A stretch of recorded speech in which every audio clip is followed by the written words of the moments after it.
Pemirsa, kasus bullying atau perundungan terhadap anak kadang hanya dianggap sebagai kenakalan anak semata.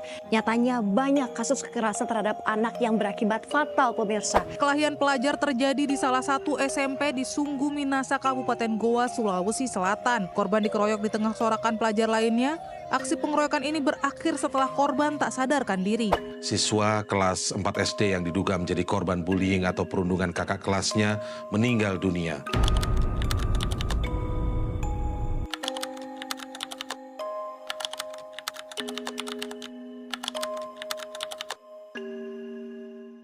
Zaman dulu, anak diajarkan bela diri biar lebih kuat dan berani, supaya nggak kena bully. Tapi zaman now, orang beranggapan anak-anak jangan diajarin bela diri, nanti kasar, nanti mukulin orang malahan. Jadi, mana yang benar? Belajar bela diri agar anak tidak dibully atau malah jadi pembuli?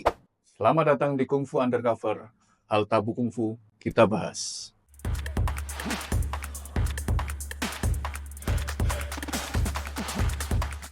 Pernah nggak kalian lihat adik kelas kalian waktu sekolah dibully sama kakak kelas? Atau kalian sendiri yang pernah jadi korban? Atau bahkan kamu nih pelakunya?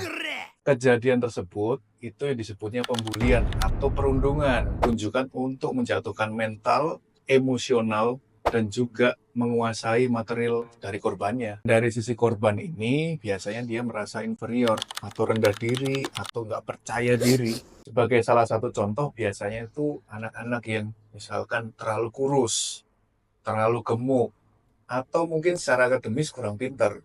Ya, intinya selama mereka dianggap menonjol dalam sebuah lingkungan, itu akan bisa jadi korban pembulian atau perundungan. Apapun motifnya, apapun alasannya, perundungan atau pembulian itu tidak dibenarkan. Stop.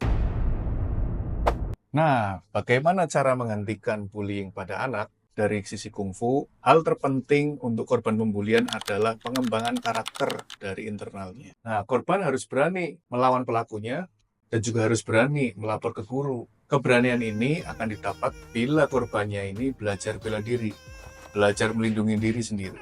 Dengan ilmu bela diri yang memadai, korban akan berani melawan dan melindungi diri dalam keadaan terdesak. Fun fact-nya, banyak yang mengkritik dan menyatakan bahwa belajar bela diri tidak direkomendasikan karena dapat memicu kekerasan pada anak. Nah, disinilah orang tua wajib memilah dan memilih bela diri yang tepat untuk anak.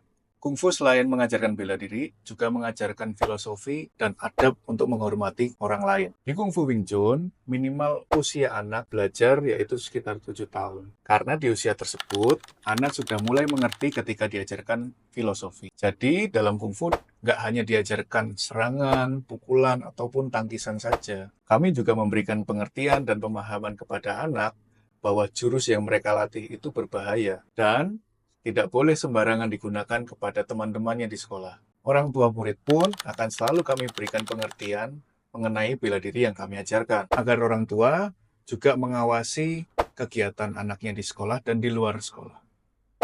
Di kungfu itu, kita itu belajar tuh bukan cuman gerakan atau membela diri kan. Sebenarnya kungfu itu kan bela diri. Tapi di sana kan diajarkan juga budi pekerti, akhlak yang utama. Jadi menghormati orang tua, guru, teman sendiri atau siapapun. Jadi kalau dalam kasus bullying atau perundungan, cocok sekali buat orang yang atau anak-anak yang pengen belajar bela diri.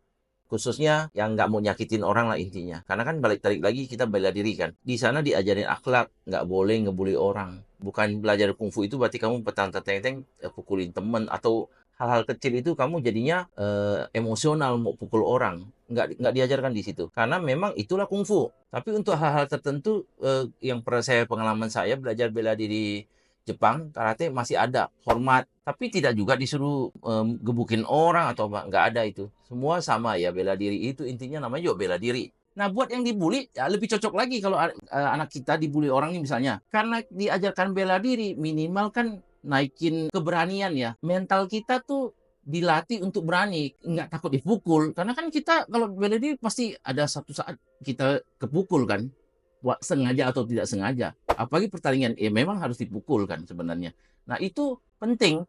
Kalau kamu nggak belajar itu, ya kamu takut terus. Kan sebenarnya itu. Ya, jadi penting sekali dalam kasus bullying ini bagi yang dibully atau yang membuli pun ya sebenarnya kalau masuk bela diri nggak diajarkan untuk mukul orang. Biar mereka tahu bahwa makin tinggi orang ilmu, coba lihat aja di kungfu, di bela diri mana, orang makin merunduk seperti padi. Itu kira-kira. Untuk menghentikan bullying, memang dibutuhkan kerjasama dari berbagai pihak. Zaman sekarang, guru dan pendidik di sekolah sudah memberikan aturan ketat terkait pencegahan bullying. Pelaku bullying di sekolah, jika ketahuan, akan dapat sanksi yang cukup berat. Apakah faktor eksternal ini dapat menghentikan bullying? Kami berharap bela diri kungfu dapat menjadi bekal agar anak terhindar dari pembulian atau perundungan. Sekian episode tentang pembulian kali ini. Jika ada pertanyaan, silakan komen di bawah. Dan jangan lupa subscribe dan like-nya ya. Thank you.